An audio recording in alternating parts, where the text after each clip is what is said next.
আলহামদুলিল্লাহ, ইতিমধ্যে আমাদের গুচ্ছভুক্ত 24টা বিশ্ববিদ্যালয় এ বি সি 3টা ইউনিটের সাবজেক্ট চয়েসের ফলাফলটা প্রকাশ করা হয়েছে। সো কত পজিশন পর্যন্ত তারা চান্স পাইছে তোমরা পাইছো এবং ওয়েটিং লিস্টে আসছো এবং তোমার পরবর্তী ধাপ বা পরবর্তী করণীয় কি এবং এই মুহূর্তে তুমি কি কি করবা, সো এই জিনিসগুলো নিয়ে তোমাদের সাথে বিস্তারিত আলোচনা করব। দেখো, জিএসটি বা গুচ্ছ ভর্তি রেজাল্ট প্রকাশ 2024। এবছর 2024 সালে তোমরা যারা গুচ্ছভুক্ত 24টা বিশ্ববিদ্যালয়ে ভর্তি হতে চাচ্ছ, সো তোমাদের সাবজেক্ট চয়েসের ফলাফলের রেজাল্টটা পাবলিশ করা হয়েছে। সো দেখো, এখন তো রেজাল্ট তোমরা মোটামুটি পেয়ে গেছো, অনেকেই কি আসো ওয়েটিং লিস্টে পড়ে আসো, অনেকেই দেখা গেছে তাদের একটা পছন্দ মতো সাবজেক্ট পেয়েছো, আবার অনেকেরই আছে পছন্দ মতো ইউনিভার্সিটি বা পছন্দ মতো সাবজেক্ট পাও নাই। সো সেই ক্ষেত্রে তোমার করণীয় কি?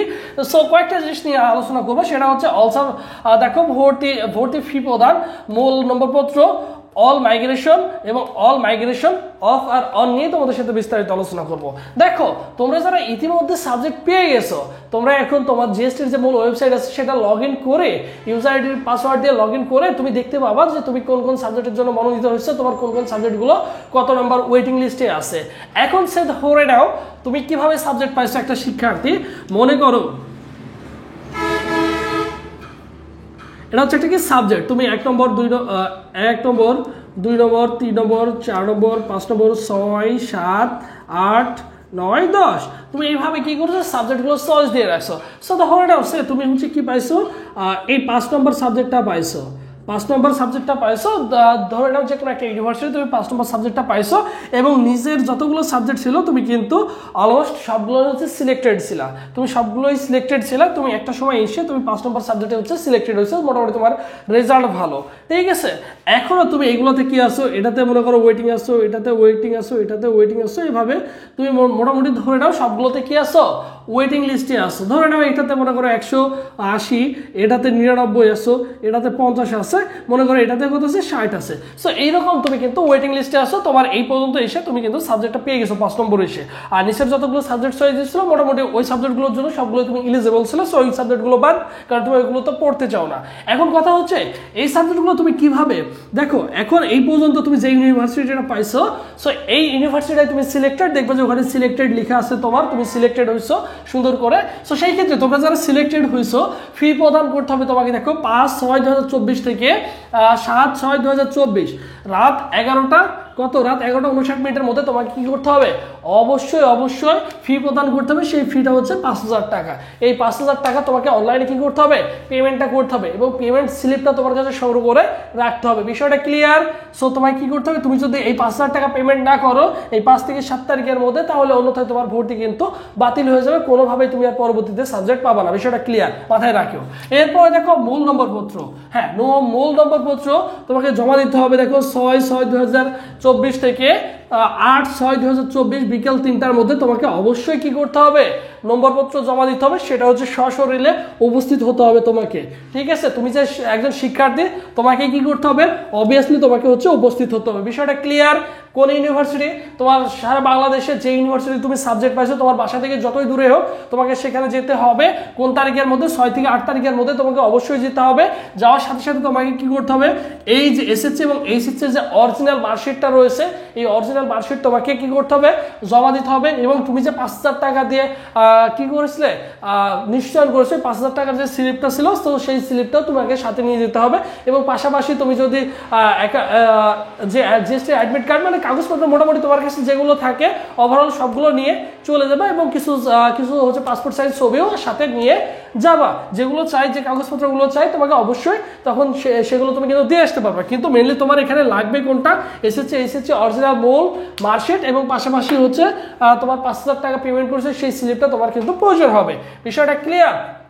সো দেখো আরেকটা কথা বলে রাখি, তোমরা যারা বিজ্ঞান বিভাগের শিক্ষার্থী আছো, সর্বশেষ প্রথম মেধা তালিকায় সাবজেক্ট পেয়েছে 25,113 পর্যন্ত যার সিরিয়াল ছিল, সো সেই শিক্ষার্থী হচ্ছে চান্স পাইছে। সেই শিক্ষার্থী ম্যাথ প্লাস বায়োলজি যার পজিশন ছিল, যার মার্ক ছিল 36.75, ম্যাথ প্লাস বায়োলজি অ্যান্সার করে 36.75 ছিল। সো সেই শিক্ষার্থী কি আছে, মোটামুটি সাবজেক্টটা পেয়ে গেছে। এবং একটু আমাকে ইনশিওর করবা যে কে কত নাম্বার ওয়েটিং লিস্টে আসো, কোন ইউনিভার্সিটি তোমার সবচেয়ে কম ওয়েটিং লিস্টে আছে, সো একটু ভাইয়ের কমেন্টে জানিয়ে রাখবা, তাহলে ভাই তোমাকে বলে দিতে পারবে যে তুমি সাবজেক্ট পাবা কিনা। এই জিনিসটা তোমার জন্য অত্যন্ত গুরুত্বপূর্ণ। আর বিশেষ করে আজকে তোমাদের সাথে স্পেশাল লাইভ নিয়ে আসবো ঠিক রাত 9টার সময়। ঠিক রাত 9টার সময় বিস্তারিত A to Z নিয়ে তোমাদের সাথে লাইভে সরাসরি থাকবে। এর জন্য অবশ্যই কি করতে হবে, ভাইদের চ্যানেলটি সাবস্ক্রাইব করতে হবে, ভাইয়ের মধ্যে একটা লাইক দিয়ে সাথে থাকতে হবে, যাতে ভাইয়া যে কথাগুলো বলে ওইগুলো যাতে মিসআন্ডারস্ট্যান্ডিং না হয়। এরপরে দেখো অল মাইগ্রেশন অন। দেখো তুমি যদি মাইগ্রেশনটা অন রাখো, তুমি যে সাবজেক্ট চয়েসগুলো দিয়ে রাখছো, তোমরা সকলেই জানো মাইগ্রেশন অন রাখলে কি হয়, নিচ থেকে সবসময় উপরের সাবজেক্টগুলো পাওয়া যায়। তুমি মনে করো 5 নম্বরটা পাইছো, মাইগ্রেশন অন রাখার ফলে তুমি আস্তে আস্তে উপরের দিকে যাবা। আর তোমার যদি মনে হয় যে তুমি পছন্দের সাবজেক্ট পেয়ে গেছো, তাহলে তুমি পছন্দের সাবজেক্ট, পছন্দের ইউনিভার্সিটি পেয়ে গেছো, তাহলে চাইলে তুমি অল মাইগ্রেশনটা কি করে দিতে পারো, অফ করে দিতে পারো। আর আরেকটা জিনিস বলে রাখি, এই জিনিসটা অত্যন্ত গুরুত্বপূর্ণ, সেটা হচ্ছে তুমি যদি একবার অফ করে ফেলো, পরবর্তীতে তুমি কিন্তু আর অন করার সুযোগ পাবে না। তুমি কিন্তু যেখানেই ভর্তি হয়েছো সেখানেই তোমাকে থাকতে হবে, ওই সাবজেক্টেই তোমাকে পড়তে হবে। আর যেহেতু অন রাখতে চাও, যদি মনে হয় যে কোনো ইউনিভার্সিটি আসুক, উপরের ভালো সাবজেক্ট আসুক, কোনো সমস্যা নেই, তাহলে তুমি কি করবা, এই জিনিসটা হচ্ছে অন রাখবা, বিষয়টা ক্লিয়ার, তোমাদের বুঝাতে পেরেছি। সো এই জিনিসটা মাথায় রাখবা। আর এছাড়া তোমরা যারা এগ্রিকালচার ইউনিভার্সিটির জন্য প্রিপারেশন নিচ্ছ, সো তোমাদের জন্য স্পেশাল আমাদের একটা অনলাইন এক্সাম ব্যাচ রয়েছে। তোমরা অনেকেই জানো, অলমোস্ট অনেক স্টুডেন্ট যুক্ত আছো। কোর্স ফি দেখো অনলি 200 টাকা দিয়ে আমাদের এগ্রিকালচার ইউনিভার্সিটির এক্সাম ব্যাচে ভর্তি হতে পারবা। ভর্তি হওয়ার প্রসেস 01727675241। এই নম্বরে 200 টাকা বিকাশ বা নগদ সেন্ড মানি করে এই নম্বরে হোয়াটসঅ্যাপে নক করলে ভাইয়া তোমাকে এগ্রিকালচার ইউনিভার্সিটির এক্সাম ব্যাচে অ্যাড করে দেবে। কথা হচ্ছে যে ভাই এগ্রিকালচার ইউনিভার্সিটিতে কি কি সুযোগ সুবিধা পাবো, এখানে 100+ পরীক্ষা দেওয়ার সুযোগ থাকছে, এভরিডে পরীক্ষা আছে, যেগুলো হয়ে গেছে সেই পরীক্ষাগুলো তুমি দিতে পারো, সুন্দর করে গোছানো আছে। এবং দেখো পাশাপাশি 400+ এমসিকিউর একটা পিডিএফ ফাইল পাবা, সেটা তো ইংলিশের জন্য তোমার জন্য মোস্ট ইম্পর্টেন্ট। এবং 1200+ এমসিকিউর একটা পিডিএফ পাবা, যেটা তোমার জন্য অত্যন্ত গুরুত্বপূর্ণ। একটা অধ্যায় থেকে বেসিক যে জিনিসগুলো জানতে হবে সেগুলো তোমাদের ওখানে ইনক্লুড করা আছে। এবং এই জিনিসগুলো 100+ পরীক্ষা, এই পিডিএফ গুলো পাবা।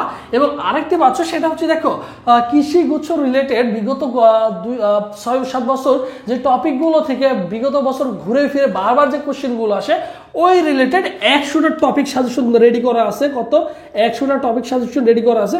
মোটামুটি এই 100টা টপিক যদি ভালো করে আয়ত্ত করতে পারো, আশা করা যায় 50 থেকে 60টা কোশ্চেন ইনশাল্লাহ ওই টপিকগুলো থেকেই তুমি কমন পাবা। 50 থেকে 60টা কোশ্চেন ওখান থেকে ইজিলি হুবহু কমন পাবা, যদি ওই টপিকগুলো তোমার যদি হয়ে থাকে, সুন্দর করে পড়ে যদি কমপ্লিট করতে পারো।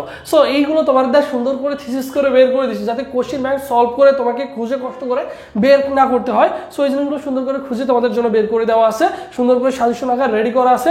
যারা অনলি 200 টাকা বিকাশ বেলা করে সেট মানি করে এই নম্বর হোয়াটসঅ্যাপে নক করবে, ইনশাল্লাহ সবাইকে দিয়ে দেওয়া হবে এবং সকলের সাথে আমাদের গ্রুপে অ্যাড করে দেওয়া হবে। যারা ভর্তি হতে চাও দ্রুত ওই নম্বরে যোগাযোগ করবো হোয়াটসঅ্যাপে, ঠিক আছে? সো সবাই ভালো থাকো, সুস্থ থাকো, পরবর্তীতে আবার তোমাদের সাথে দেখা হবে।